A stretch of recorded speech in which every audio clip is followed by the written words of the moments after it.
Tate Sala is a certified arborist with Cohen and Master Tree and Shrub Service, joining us live, taking 1 minute away from work to be here with us. Thank you so much.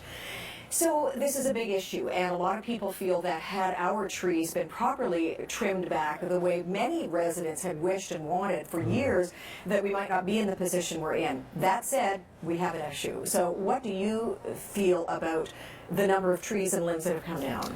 Yeah, preventative maintenance is really an important part of tree care. What we're seeing right now, a lot of the failures are branches that were weak or that had a defect. And that's why they failed. There's still going to be some damage just from the sheer weight, from the load of the ice, but a lot of this could be prevented if we get into pruning the trees in advance and removing those defects and improving the structure of the tree. Does age have a bearing? So the older the tree, perhaps the more vulnerable? Absolutely, yeah. Certain species, as they mature, have more structural issues. So we're seeing a lot of damage in large, mature silver maples.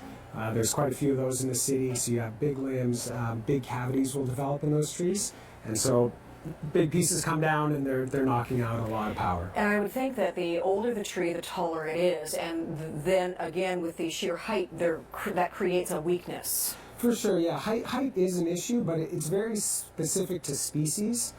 So that is an important part to talk to an arborist about that kind of thing, because it is a bit of a misconception to just reduce the size overall of a tree. That can actually lead to more problems in the future if it's not done properly. So yeah, it is kind of species by species, case by case. Looking at the city as a whole, and that's a massive project, but what are the most predominant types of trees that we find in the city of Toronto? City of Toronto, I mean, we do have a pretty diverse canopy. There was a lot of planting earlier of silver maple, Norway maple. They were great because they grow really quickly and provide great canopy cover, but they do have a lot of structural issues. So we're seeing a lot of damage in those trees. And there will be some, even though we have a bit of a melt coming up, we're back to the deep freeze very soon, and there will be some that never thaw until the spring. Mm-hmm. What will that mean in terms of their future health?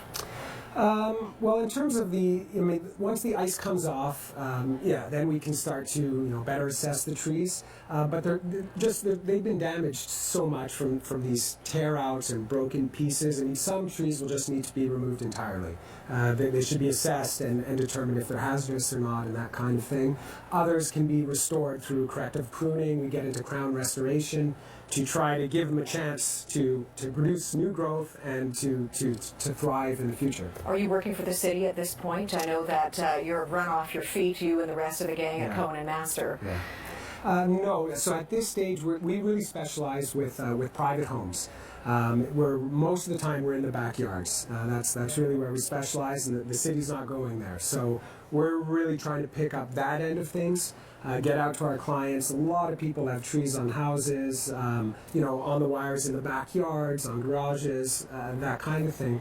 We need to learn from this. So what would you suggest, in your opinion, as an expert, as an arborist, that we look at as citizens, homeowners, and taxpayers, that we might ask for, hope for, demand in terms of the health of our trees and ultimately the health of our power? Absolutely. So preventative maintenance is the most important thing. The trees should be inspected regularly. An arborist should be looking at these trees regularly and then putting together work orders to maintain these trees. All these things take time and money, but in the long run, we're going to save. And what are you doing right now through this power outage? So right now, we're just responding to kind of the emergency elements, trees that are blocking access on wires, that kind of thing. Getting them down, getting them off the roofs safely, making sure they don't cause any further damage.